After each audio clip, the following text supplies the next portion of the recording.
Sign language has been used since the early 1800s, but it wasn't recognized as a language until the 1960s.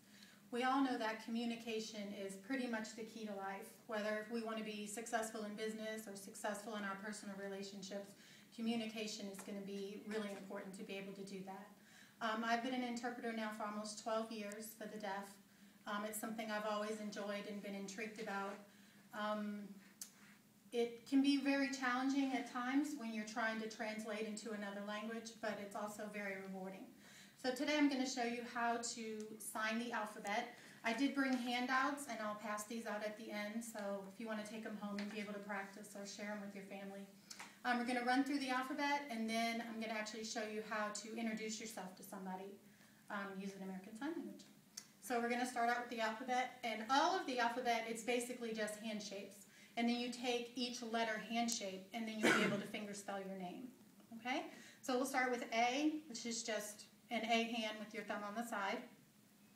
B is your 4 fingers up with your thumb in the front. C looks like a C. And D looks like a D. You can see from the side. E, you bring your thumb across, and then your other 4 fingers are on top. F. G is your index finger and your thumb. H, I'm shaking. I.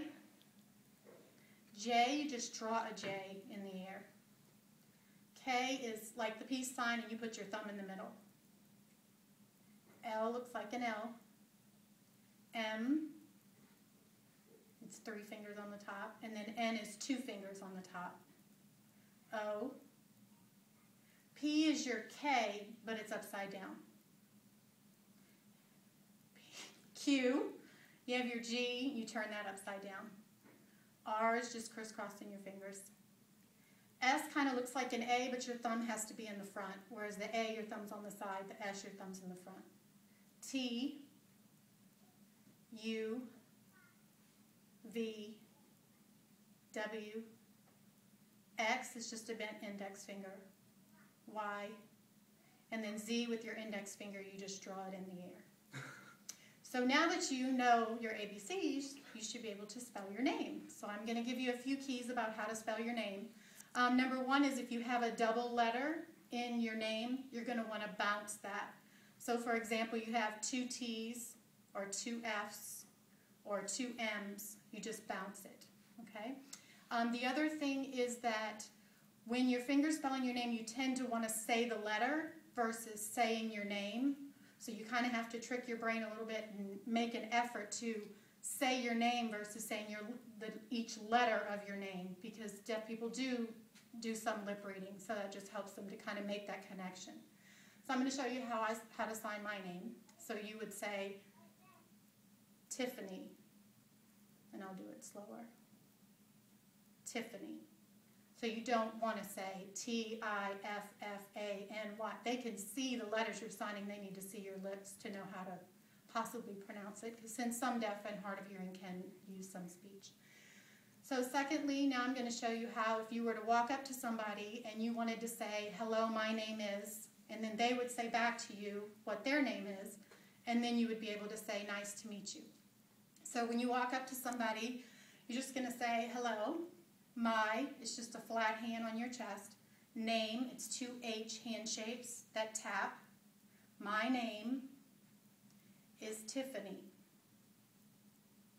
Okay, I'll do it again. My name is Tiffany. And then when you've done that and that person has spoke to you, then as you part and you want to say something polite and let that person know that it was nice to meet them, you make a flat hand, and then you take your other hand and wipe it across.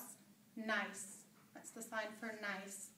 And then you take your 2 index fingers, and it kind of looks like 2 people walking up to each other. So you say, nice to meet you. Okay? So I'll do it one more time. We'll run through real quick just how to spell your name and then how to actually introduce yourself. So I say, hello, my name is Tiffany. It is very nice to meet you. So next time you have the opportunity and you see someone who's maybe using sign language and that kind of catches your eye, don't be afraid, be brave, walk up, introduce yourself. More than likely, most people are always appreciative when someone else tries to learn their language. And who knows, maybe you'll meet a new friend.